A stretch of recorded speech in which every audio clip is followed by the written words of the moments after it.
Hola amigos y bienvenidos al propósito básico sobre ustedes, Jesús y la Iglesia. Hoy estaremos comenzando el viaje hacia la implementación de nuevas ideas en la comunidad de su iglesia local que lo ayudarán a operar de manera más cercana a su propósito principal.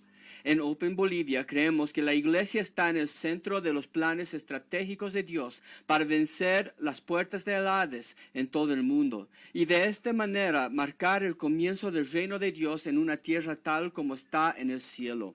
Creemos que Dios desea que todas las iglesias locales participen en esta misión del tamaño de Dios, viviendo de acuerdo con su propósito central, un propósito central que debe reflejar la transformación holística que nos brinda el Evangelio. Hablemos ahora sobre este propósito central de la iglesia, comenzando con algo que debería ser familiar para todos nosotros mismos. Una forma común para que las personas comiencen a descubrir su propósito principal es utilizar este conocido diagrama de negocios. Comenzamos con 4 palabras: pasión, misión, vocación y profesión. Algunas de las preguntas centrales que destacan son estas: ¿en qué eres buena? ¿Qué te gusta hacer? ¿Qué hace el mundo necesitado? ¿Y qué se le puede pagar? Las personas están conectadas para buscar el lugar donde todas estas preguntas se superponen. Cualquiera buscará hasta que lo encuentra o muera. Pero si lo encuentran, cambia todo. En cierto sentido, dejan de trabajar, no porque no estén trabajando, sino porque su trabajo ya no se siente como un trabajo desagradable. Su misión es el poder de encontrar el propósito central del uno. Como nosotros, Jesús fue un individuo que caminó por esta tierra y, sin duda, actuó fuera de su propósito central a lo largo de su vida. ¿Qué podríamos aprender mirando su vida a través de este lente? Jesús declara en su declaración de pasión en Marcos 12, 30-31 cuando dice: ama al Señor tu Dios con todo tu corazón y con toda tu alma y con toda tu mente y con todas tus fuerzas. Luego agrega: ama a tu prójimo como a ti mismo. Es simple y claro. La pasión de Jesús era amar a Dios y amar a las personas. La misión de Jesús también es bastante directa en Mateo 28, 19, Marcos 16, 15, Lucas 24, 47, Juan 20, 21 y Hechos 1, 8. En estos pasajes Jesús nos deja con la misión de difundir su fama por todas partes, predicando el arrepentimiento y el perdón, discipulando a todas las naciones, tanto cercanos como hasta los confines de la tierra, hasta que la creación reciba las buenas noticias. La vocación aquí simplemente significa la ocupación principal de la vida de Jesús, en la que la mayor parte de su tiempo y energía se dirijan y que se relacionaban con sus medios de sostenibilidad financiera. A este respecto hay evidencia de que Jesús tenía al menos 3 vocaciones. Como alumno de Lucas 2, donde Jesús de 12 años está comprometido con entusiasmo con los líderes espirituales de Israel. Como carpintero de Marcos 6, donde encontramos a la gente de su ciudad natal refiriéndose a él por su oficio. Y como mensajero divino de la mayoría del texto del Nuevo Testamento. El atributo de la profesión de Jesús es el componente final de su propósito central a considerar y se refiere al nivel de habilidad o excelencia con el que Jesús actuó en sus diversas vocaciones.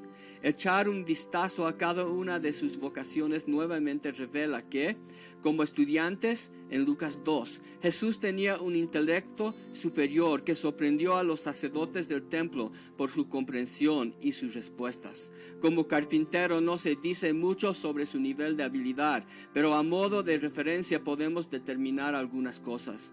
De acuerdo con la costumbre judía de la época, Jesús probablemente habría trabajado en este oficio por hasta 20 años de su vida antes de entrar en el río Jordán en Mateo 3:17.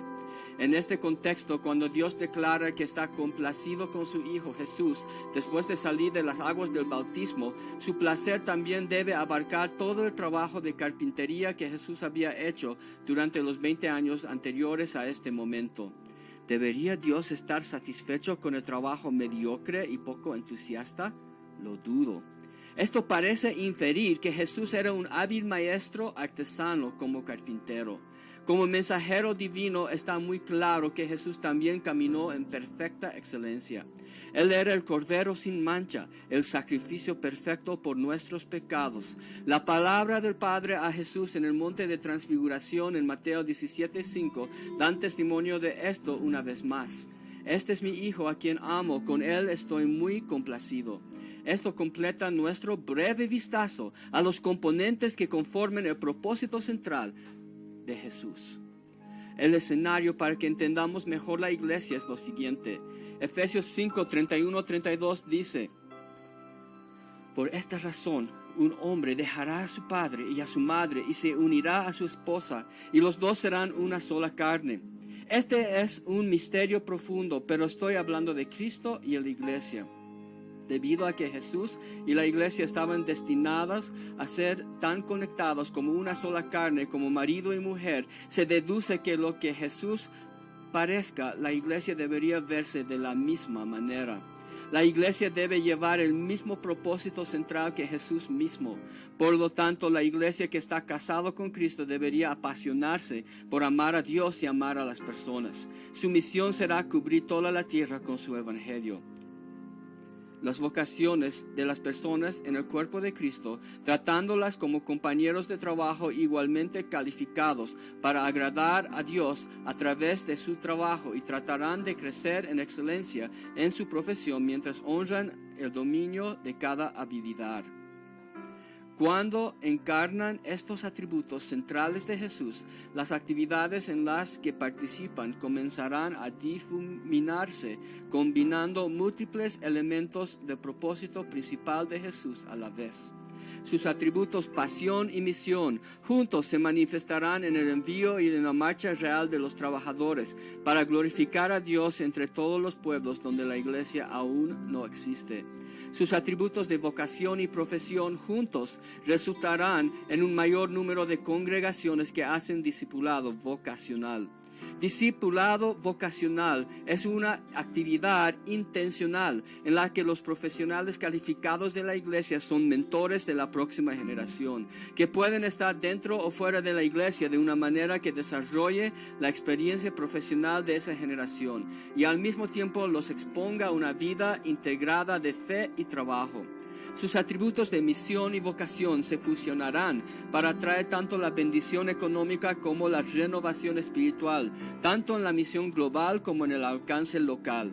Sus atributos pasión y profesión se combinarán para ejemplificar la forma en que Dios desea que trabajemos, con un corazón de adoración.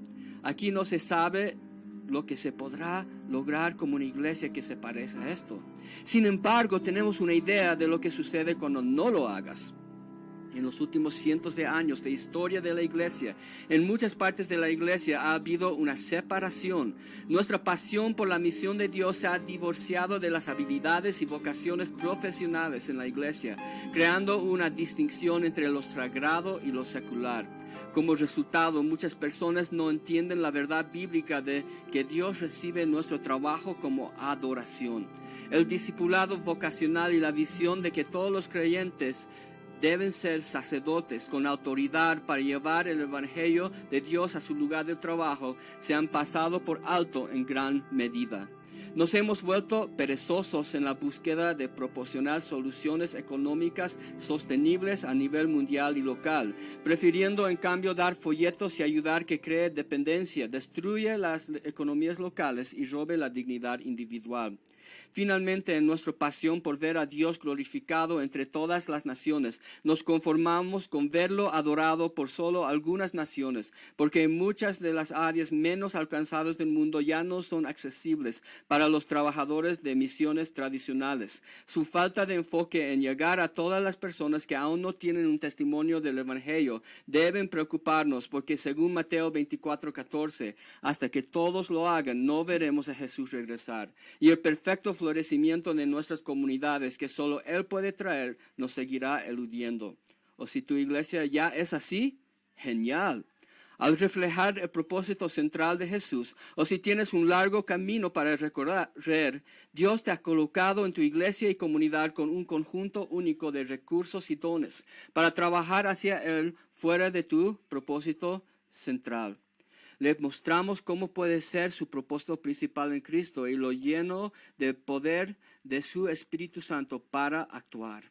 Quizás Dios quiere trabajar a través de usted para cambiar la cultura en su iglesia y comunidad.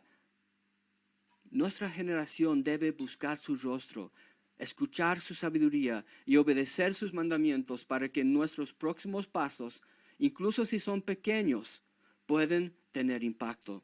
El Señor ha dicho a través de Zacarías, no desprecies el día de los comienzos pequeños, porque el Señor se regocija al ver que comienza la obra. Si tú deseas saber más de todo esto y conectarte con Open Bolivia, puedes hablar con nosotros a través de este número, 764-32100. Nosotros queremos ayudarte a ser un parte íntegro de transformación en el mundo en que vivimos.